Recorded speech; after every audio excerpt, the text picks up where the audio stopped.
All right, so we are live. Hi, good evening, everybody. This is Aarti. I'm getting this live show for you, which is called the Aarti's Talk Show. Welcome. We are live on YouTube. A very warm welcome to everybody. Uh, Let me just check.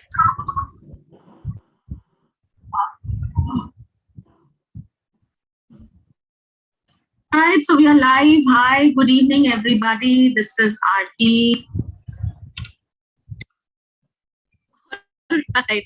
I was repeating myself on the YouTube live. So, okay, we are live. Thank you so much for confirming. So, today we have an interesting guest. Her name is Miloni. Hi, Miloni. How are you? Hey Aarti, all good. How are you?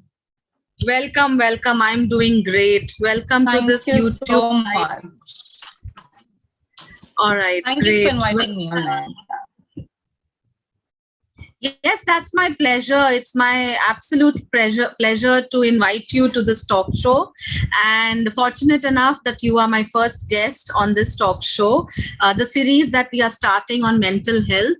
And let me introduce you to everybody since we both come from the mental health industry. You are a clinical psychologist, a psychotherapist, and a researcher. You have researched in various fields, published articles with regards to substance use and women. Apart from that, you won top 100 researchers of the year award this year and early career researcher. Awesome. That's beautiful. Congratulations, Miloni. Thank you. And you're founder of Mind Matters, a platform for assessment, therapy, and mental health awareness. This is beautiful. You have so many hats, feathers in the hat, and so many hats. So all together, how's it going for you, Miloni? Tell us something. It's going quite well. Very dynamic. We've got a lot of interesting conferences coming at different scales. With suicide, risk-taking behavior, and all the current trending topics, even cybercrime, cyber psychology, female criminology. So a lot of the things in the pipeline, and they should all be out soon. Yeah. That is beautiful. That is amazing. Such heavy words. I feel a little petrified. Oh, no. You shouldn't. Don't worry. Yes. So there is something special today, and this is for all our viewers. I would like to tell today is the World Kindness Day. I just didn't know about it. Miloni, tell us something about it, and congratulations to you on the World Kindness Day. So congratulations to you as well, and wishing you a very, very happy World Kindness Day. And so today is World Kindness Day, and I think kindness has always been ingrained in us as a virtue, Since childhood, you have to be kind to others, you have to be polite, you have to be soft, you have to do this, you have to do that. But what exactly is it, and how does it really help us work on us? And why should we be kind, other than just looking good to the people, kind of a thing? So that's the entire idea behind today's session, the entire idea, including how do we be kind to ourselves so that we can in return give back better to the society too. This is beautiful. I honestly, I didn't know we have any such day also, but I mean, it is wonderful. We recently celebrated World Mental Health Day on in the first week of October, and it was a pleasant experience with you as well, Miloni, in that call as well. And I'm really looking forward to a lot of knowledge and a lot of sharing over this call also. Thank you so much. Absolutely. Likewise. Yes. Yes. So we spoke about how we are taught right from the beginning to be kind to others. Tell us something about how and why is it important? Why is it that we are conditioned like that? I mean, kindness has always been put to us like a virtue, It's like it's the entire idea is that, of course, we are conditioned, but it's like, the good child policy, should I say, or something like that, And the best part, it's simple, it's free, it's healthy, and it's positive. It ingrains a very interesting spirit of helpfulness in one person, I mean, when you've been taught to be kind, you have been somewhere taught to think for else. So the entire idea is to be altruistic to others and to ourselves as well. Apart from all this, in terms of society, there's a severe impact it has on our body as well. Being kind to others has known and proven by studies that increases our self-esteem, our compassion, our empathy. And apart from that, it also improves our mood on a daily basis. There's always a feel-good factor associated. The moment you do something good for others, you're bound to feel good for yourself. It's like, oh, wow, I could do this for someone. I am responsible for his well-being. So the entire feeling that comes in is something that gives a very good boost to one. And especially when you really need it, the low times of life. Apart from that, on a physiological front, it improves one's blood pressure as well. And it also reduces the levels of cortisol, which is the stress hormone. So this is more on the bodily front. Now we come to the mind. The mind is somewhere where it positively impacts us. So more importantly, it will boost the release of serotonin and dopamine, which are neurotransmitters, which, create a well-being aspect for ourselves. Apart from that, it also boosts the release of endorphins, which are natural painkillers. So we are bound again to feel less pain, less stress, less anxiety. And moreover, I think being kind is also somewhere where it gives us a sort of a thing to focus on, a goal, a direction. So automatically in many social situations, when we tend to get stressed or we tend to get anxious, we automatically feel better because we have something to focus on. It's like sitting in a classroom of 150 and presenting in front of them, and you're looking at that one friend sitting right, then you can present right across. So yeah, I think that's how being kind works well. But yes, in order to be kind to others, it is very, very important that we are kind to ourselves first. That's the actual main point I wanted to raise here. Is it all of this happen only when we are kind to others and we help others and we are loving others, or it's also for ourselves? You talked about various neurotransmitters, endorphins for pain and all. So is it also connected to how we treat ourselves?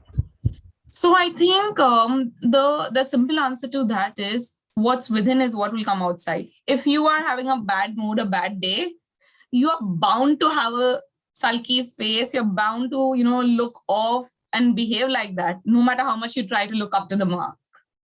So yes, we have to be kind to ourselves. We have to love ourselves, most importantly, to be kind to ourselves. And the moment it's like since childhood, we have to love others, but we are seeking for love as well. As humans, we are seeking for love, for trust, for compassion, partnership, everything possible. But the irony is that we ourselves are our first love, our first partner, and our first friend. So before we connect to others, it's important that we connect to ourselves. And automatically the rest shall fall in place. Absolutely.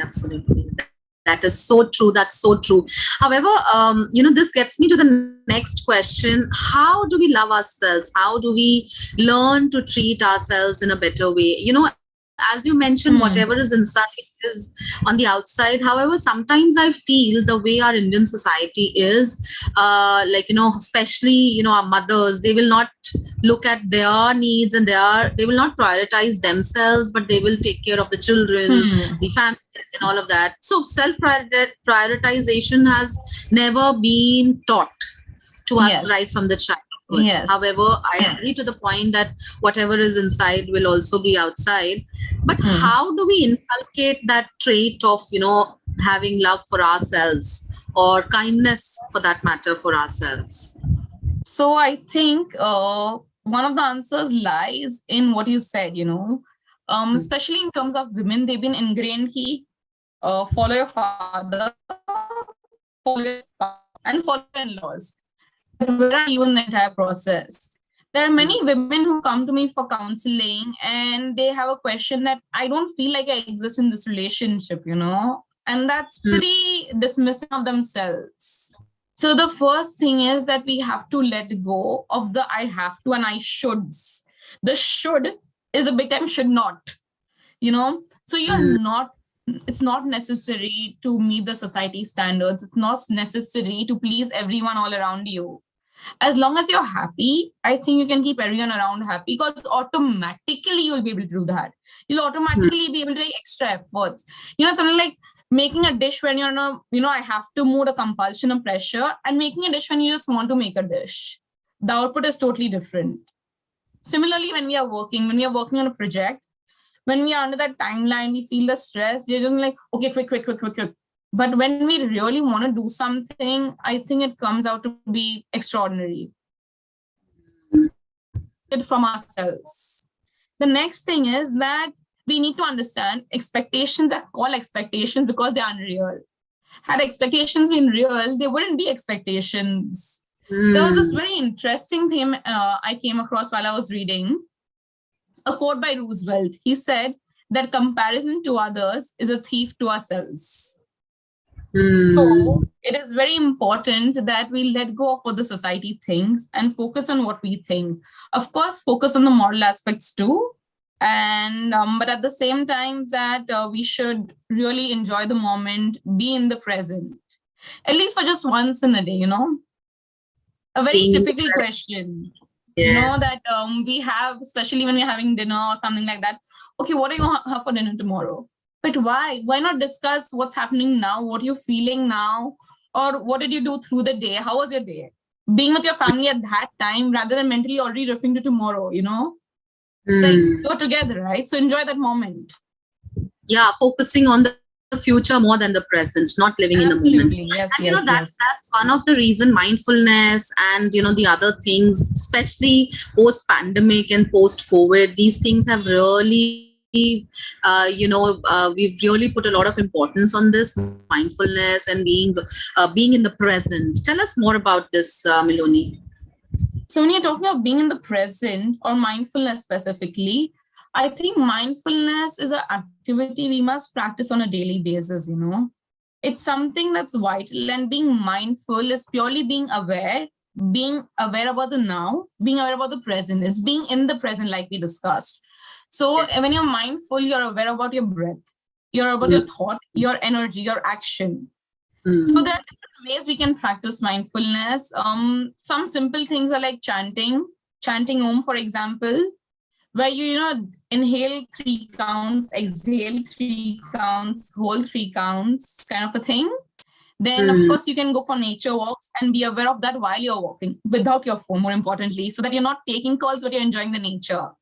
And I think a very interesting acronym to practice mindfulness is the acronym called STOP, So STOP is a thing that resonates with mindfulness, where S stands for, you need to stop what you're doing for a moment. T is when you take a deep breath. And the moment you take a deep breath, you go to O, where you observe your surroundings, observe what you're feeling. Like listen to distant sounds, smells, tastes, sights, whatever you may come across, through your senses. And the last thing is what makes feeling. So for instance, I am feeling anxious at the moment. I am feeling worried that, oh my God, I'm going live with Aarti. What's going to happen? This, that. I'm going to break, take a deep breath, observe the sounds around me. And yes, I am feeling better by talking. So let's go ahead with that. Yes, why not? Yes, absolutely. So that's how I would say about mindfulness. Beautiful. Yeah, I mean, I have experienced it myself, though this is an age-old technique, even in our Patanjali Yoga Sutra, and, it's initiated by India. However, it's been packaged in a very different way, and it has come back to India from the West. And sometimes it is very astonishing how, something which is given birth in India is coming back to India in a very different manner with a lot of commercials attached and all of that. So yeah, that gives me anxiety sometimes. So coming to anxiety, Miloni, let us know how to manage anxiety. Any situation where it's leading to stress, and how do we manage that? Because at that time we cannot prioritize ourselves. That's not the time. We are in that situation where it's more about the future, what will happen, like you just gave the example. Yes. Can you share some more tips on how we can manage anxiety during that time? So when we discuss anxiety, I think we can again come to an acronym, a thing that we all do on a regular basis called DREAM. Wow, dream. Yes. Beautiful. I'm learning a lot of acronyms today.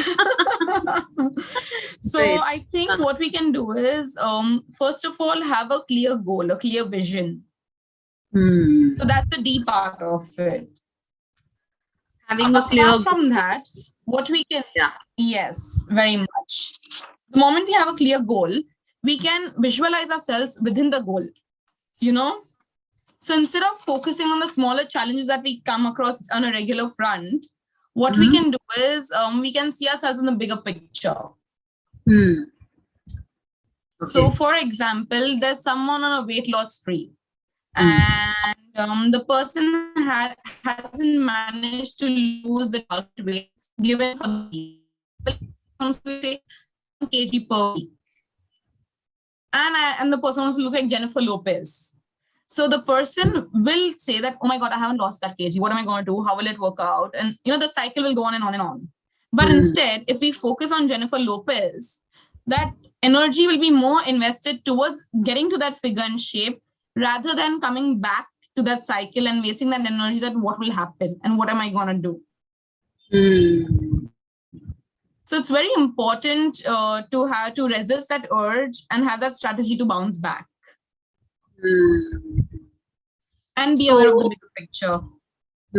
So if I understand correctly, you are talking about visualization as a very important tool, and focusing on what we are. Yes.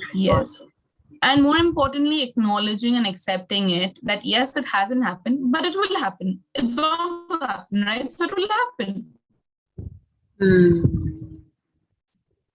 Okay, all right. Just want to check, Miloni, would you want to check your network somewhere in between? It's getting choppy. Do you want to check it once again? The screen is getting stuck. Yeah. Before we go ahead, if you can just check once. Yes, very much. Just give me a second. All our audience who are watching, there are 6-7 people watching us right now. Do say a hello or a hi in the chat box here on YouTube. If you want to ask any question, please pour some love to us and ask any question if you want. Would love to address if at all there are any questions. And even if there's no question, just say hi or a hello in the chat box over here on YouTube. We would love to know who all are there watching us.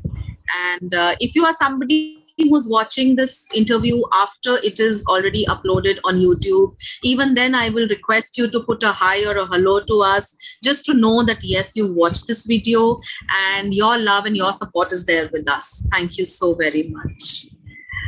All right. So yeah, I think the network is back. Great.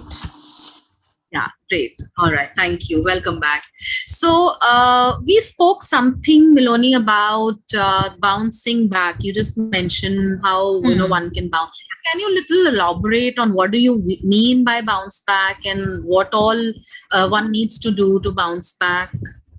Sure. So when I speak of bouncing back, what I mean is about coping up with stress. It's basically to do with resilience.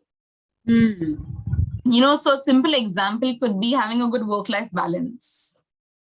It's very important. I mean, it's like we are working for 17 hours a day, crashing for 7 hours a night. Yes. So where are we in the entire process? Where am I? You're the most important figure in your life. So it's important to get that time out as well, So for instance, we could take regular breaks. Probably every 2-3 hours, just get up and take a minute stroll, Disconnect from that energy for a while. Or have lunch away from your desk, which will again give you time, some space. And more importantly, leave office at the time you're supposed to leave and not when your boss wants you to leave.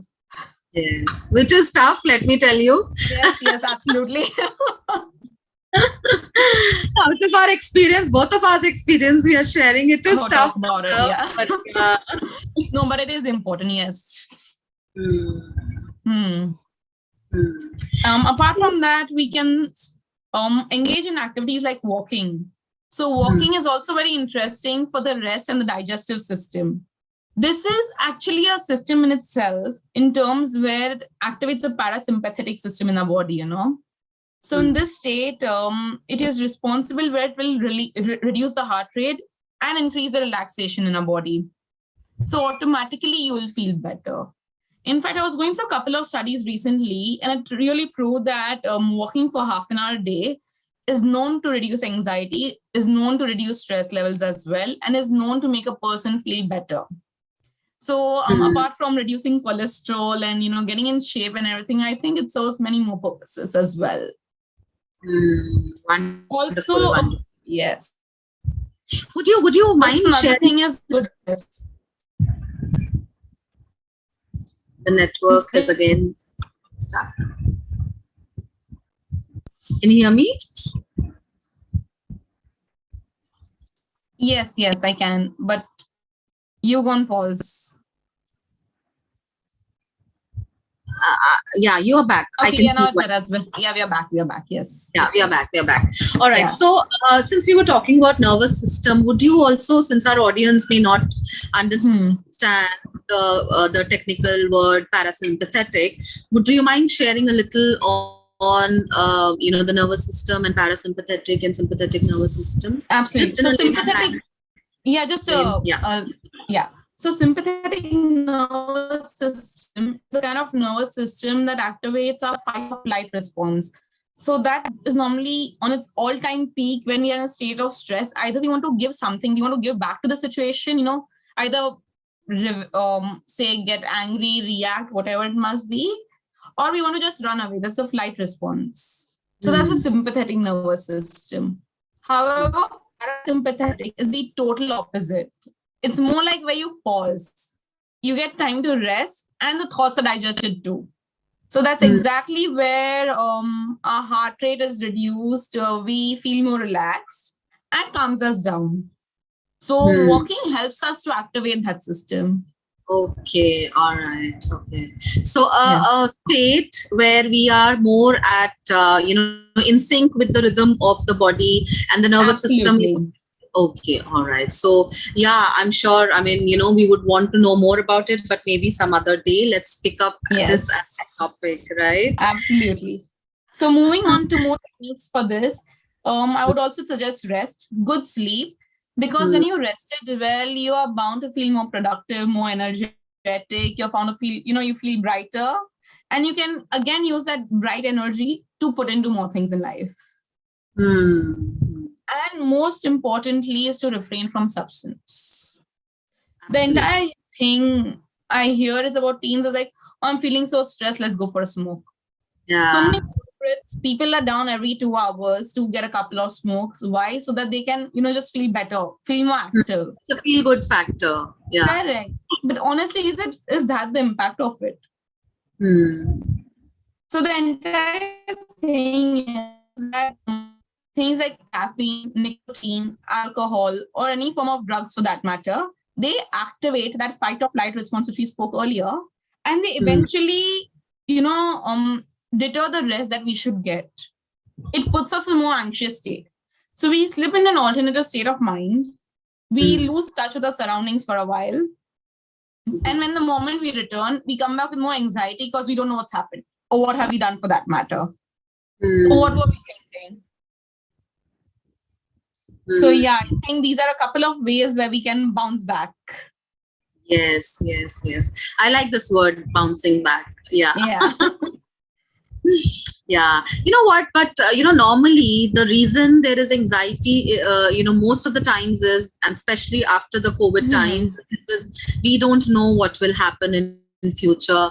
There's this fear, there's this uncertainty in everything. Correct. Whether it's job, or it is, our personal life, or it is, the security factor. So in these times of uncertainty, can you give some tips on how to probably manage that kind of an uncertainty, or what to do? What should one be doing during the day, to take care of themselves, and especially be kind to themselves because there's so much uncertainty? Absolutely. Yes. So I think the best way is to view our life and ourselves as a dartboard. So life is going to throw challenging situations to us. And that challenge that comes is the first arrow. So just pick a challenge, for example. I leave that to you. Give me an example. So, the biggest thing, there's this uncertainty about health issues, what will happen tomorrow. There's so much going on. We've lost so many people, especially during the pandemic and the virus. And I never know which new virus will come tomorrow. So that's something which me and my family are afraid of. Yes. So now the pandemic in this case was the first arrow. And the second arrow is something which we shoot, but we do it unconsciously, unintentionally.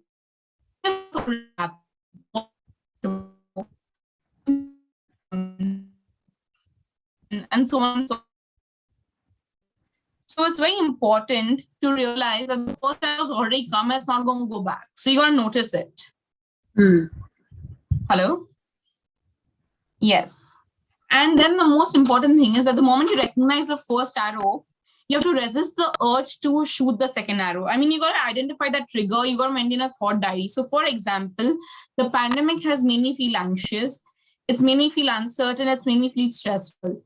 Now, what is that causing me? Is it causing me irritability, nausea, stomach pain, constant tension, thoughts that I cannot control? We got to keep noting it down so that we are more aware about it. And once we notice that, we got to notice what we do as well. So for example, if I'm getting stressed, am I drinking more coffee? Am I eating more? So that is where the second arrow comes into picture. So we have to resist that urge to shoot the second arrow. Then we need to ask ourselves that, do I really need to do this? And more importantly, is it going to help to solve the matter? So by eating more or by grabbing more cups of coffee, is my stress level going to go down? Am I really going to feel better about the situation, or is the situation going to change? And lastly, the moment we realize the fact, rationally, we will not do it.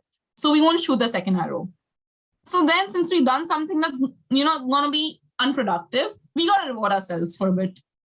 So maybe a little pat on the back, or just a little trip with yourself to a spa or a shopping mall or something. So yeah, it's about being with yourself again, knowing your triggers, identifying them, and managing them. Beautiful. Yes. So awareness here is the first step, as you mentioned, being aware. Absolutely. And then also being aware of the body. I think that's also the takeaway that I can take from whatever you've just mentioned, being aware of your body as well. Correct. Yes. And ironically, all this roots back to mindfulness, because when you're mindful, you're aware about all these things.